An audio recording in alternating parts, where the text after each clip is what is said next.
Hey you guys, welcome back. Let's talk about getting into relationships. When we have been in a really bad relationship, one of the things that people will often want to know is, what can I do to avoid this again? I don't want to attract another toxic person. I don't want to be in a relationship with someone who's narcissistic. What are the things that I need to do inside of myself to prepare myself so I can find the best partner for me? So there's 4 things that absolutely need to happen. So let's go over them. Now, before we do get into this video, if you have not subscribed to my channel, don't forget to click the subscribe button down below and click on also post notifications so you can be informed every week when I do upload new videos. We have videos coming on Tuesdays, on Fridays, and we have shorts throughout the week as well that will help to not only just inspire you, but to educate yourself and to give you some really great, simple, no nonsense, easy skills to start practicing so you can be the healthiest you can be. So let's get into this week's video. One of the first things that we all have to do, whether we are single, whether we are getting out of a really toxic relationship, whether we're looking to date again, whatever it is, this is regardless of dating, we have to do this. We have to really learn how to love ourselves. Now, we hear this word often everywhere on social media, self-love, on YouTube, how to love yourself, whatever. And, the list is all over the place, I feel like, in terms of what does it mean to really love yourself. And I think sometimes we get confused with self-love and self-care, but to really love yourself is fundamentally important, and it's important to also understand what that actually means and what does it look like and how should we do it. So what I always talk about throughout this channel in my practice is something called self-parenting. I'll actually link the course down below if you guys are interested in taking it.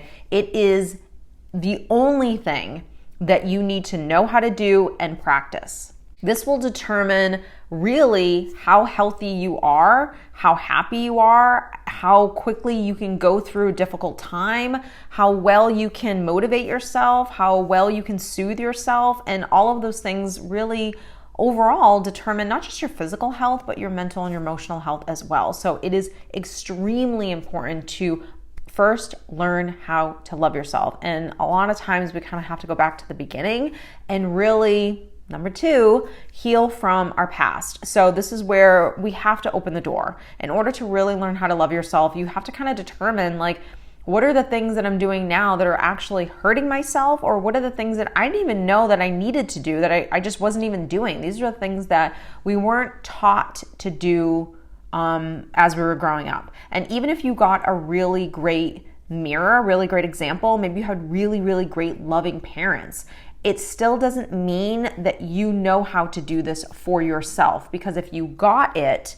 which is great, at least you have somewhat of a basic foundation, you still didn't learn how to then do it for yourself versus your parents doing it for you, or the people that were raising you doing it for you. So really uncovering okay, what are the wounds, what are the things, what are the fears, all of the stuff that kind of just lives inside of me that maybe I've never even really dug deep into or determined what those things are throughout the course of my life. I can't not avoid them, because here's the thing. When you are unhealed, that is the part of you that is actually picking your partners. And so if you don't want to attract another toxic person, if you don't want to have another crappy relationship, and you're looking to find your best friend, love of your life, soulmate, whatever it is that you want to use, this is really the ultimate thing. Do you love yourself, and have you healed from your past? Because how well you love yourself will determine the person that you pick.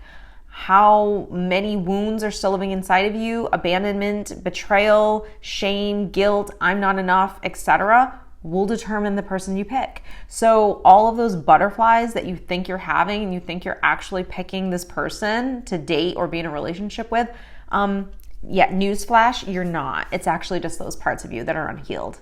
Number 3, and this is so incredibly important, and I never hear people saying this. When people say, hey, what is that one thing that will determine a successful relationship? A lot of people will say communication, and I completely disagree. The number one thing that you need in a relationship in order for it to be healthy, happy, and successful is going to be respect. Do you actually respect the person that you're with? That will determine so many things.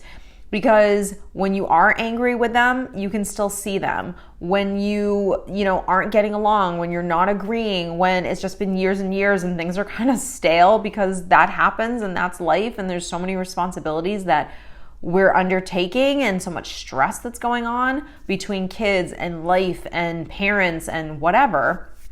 Do you actually, at the core of your relationship, can you look at the person in front of you and say that I wholeheartedly respect who you are? And for me, I know that when I look back on previous relationships, whether I ended them or the person ended them themselves or broke up with me, one of the key things is I really didn't respect any of those people. I didn't.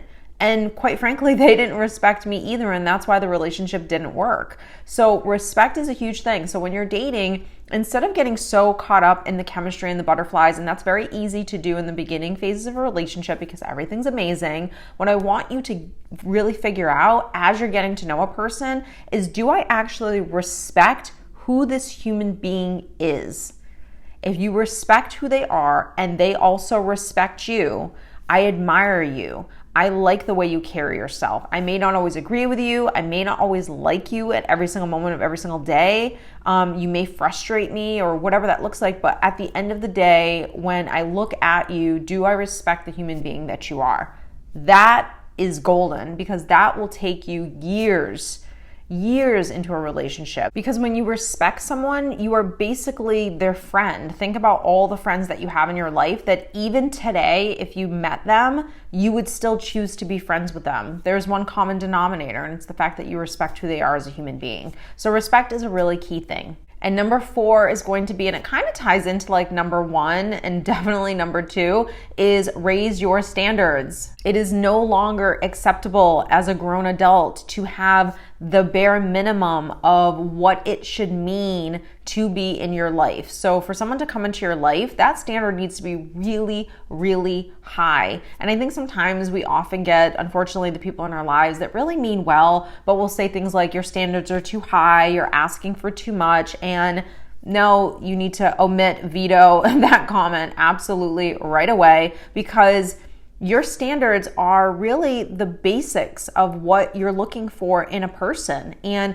there are people that can rise to those standards, but are you healed? Do you love yourself? And are you willing to wait for the person that is actually right for you? Or do you want to take what it is that you're really searching for, and when you don't find it after a day or a month or even a year, are you willing to now start compromising? So life is very, very easy. You're either going to get what you want, or you're going to settle for what you don't want because the fear took over. So I hope you have enjoyed this video. I hope it gave you some insight on these really important things. Remember, love yourself, heal from your past, learn about respect and what it means for someone to respect you and what it should look like for you to actually respect someone else. And please, please, please raise your standards. So I'll see you guys in next week's video.